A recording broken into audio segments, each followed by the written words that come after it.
Y ahora es el momento de ir con Luis Fernando Macías. ¿Cómo estás, Luis Fernando? Muy bien, Kenia, muchas gracias por recibirme en el programa. Gracias a ti. ¿De qué nos vas a hablar hoy?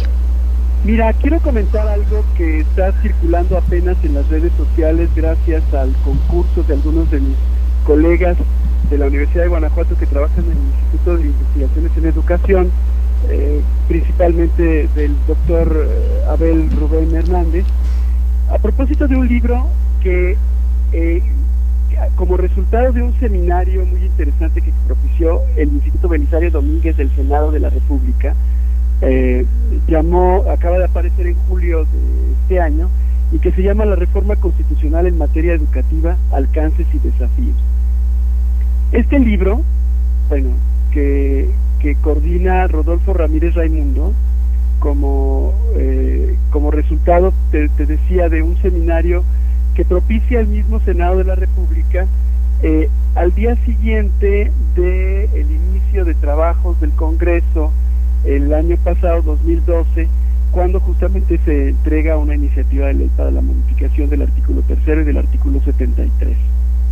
Me parece que es un libro interesante por cuanto que aborda los principales desafíos que tienen que ver justamente con la discusión de estos temas que hoy tienen un poco en vilo al país a propósito de las discusiones, más bien de los gritos y de lo estrafalario, de las formas, poniendo a los profesores en la calle con la Coordinadora Nacional, y por otro lado las autoridades un poco replegadas sobre si aceptar o no aceptar algunas leyes.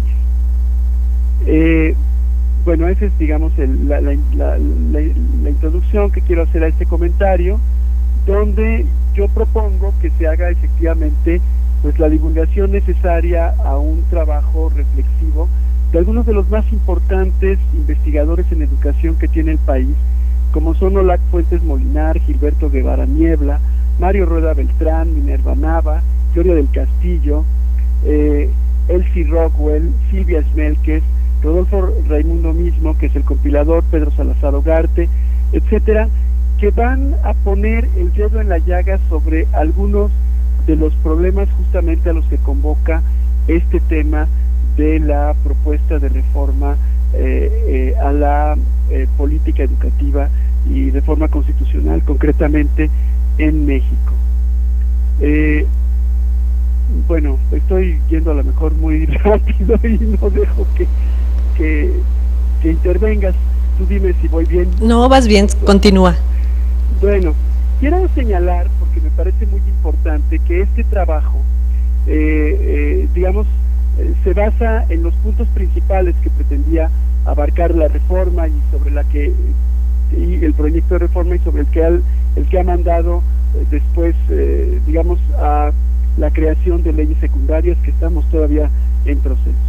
¿Qué contemplaba? La obligación del Estado de garantizar la calidad de la educación preescolar, primaria, secundaria y media superior, por un lado, es decir, garantizar la calidad mediante qué procesos, el ingreso al servicio docente, la promoción y cargos directivos mediante concursos de oposición que garanticen la idoneidad del conocimiento y las capacidades que correspondan, estoy citando, a cada función de las que se realicen en términos de este trabajo, los procesos que se llevan a cabo dentro del servicio de carrera magisterial en todos los sentidos tienen que reglamentarse en la Ley de Servicio Profesional Docente, y por eso se expidió y se facultó al Congreso de un agregado al artículo 73 constitucional, que básicamente pedía la creación del Sistema Nacional de Evaluación Educativa, el fortalecimiento del Instituto Nacional para la Evaluación de la Educación, que es el INE, mediante el otorgamiento de su autonomía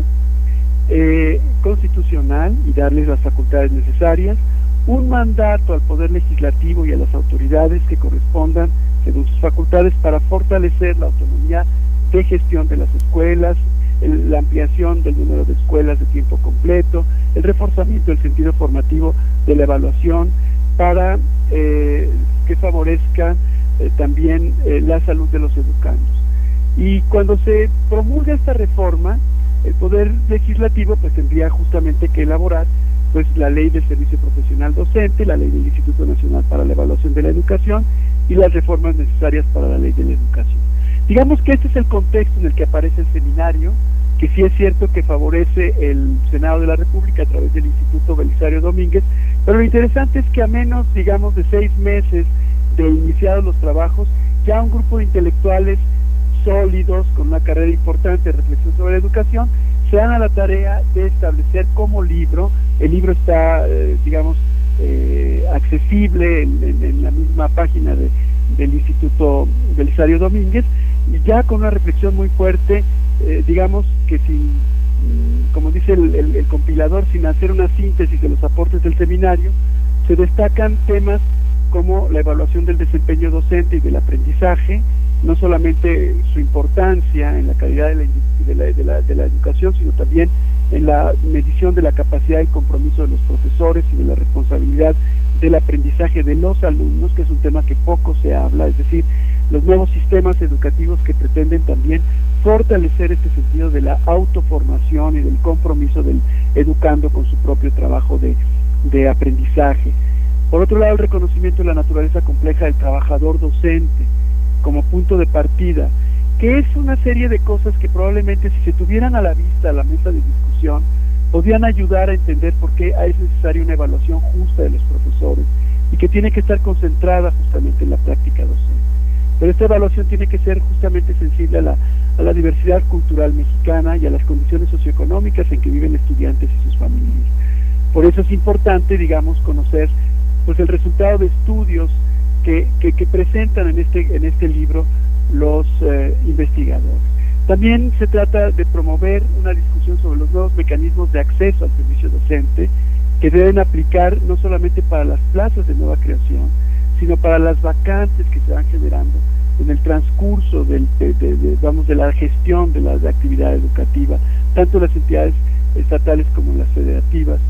Se analiza también las condiciones sociales en las que viven los estudiantes, la política educativa, que además de reglas y exigencias del sistema, influyen en el desarrollo del trabajo educativo, y sobre qué nuevas facultades y tareas tiene que tener este Instituto Nacional de la Evaluación de la Educación.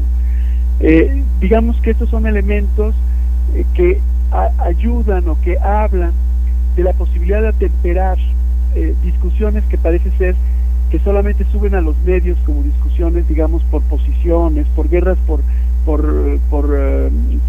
digamos, ciertas canonjías o ciertas conservación de ciertas prácticas que más bien abonan en el sentido político y del corporatismo de Estado, y no tanto en una reflexión que ahonde profundamente en las necesidades de tener un diálogo con base también al uso crítico de los resultados de la información para conocer bien las fallas del sistema y de la política educativa, pero en beneficio justamente de una reforma constitucional funcional.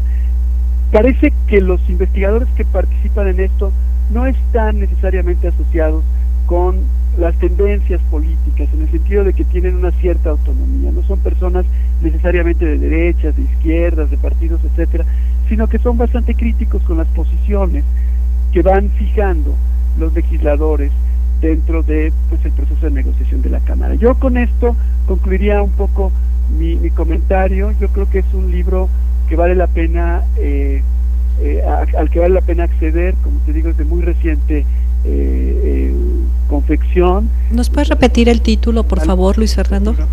Perdón. ¿Me escuchaste? No, ya ves que voy clavado. Ah, bueno, muy bien. Bueno, luego les pasamos a nuestra audiencia el título del libro. Sí, la reforma constitucional en materia educativa, alcances y desafíos. El compilador es Rodolfo Ramírez Raimundo y lo publica el Senado de la República a través del Instituto Belisario Domínguez en julio del 2013. O sea, es un libro reciente. Muy bien, pues muchísimas gracias, Luis Fernando. Te escuchamos la semana que viene. Te agradezco muchísimo la oportunidad. Hasta luego. Gracias a ti. Bueno, vamos a un corte, regresamos con la información de la región.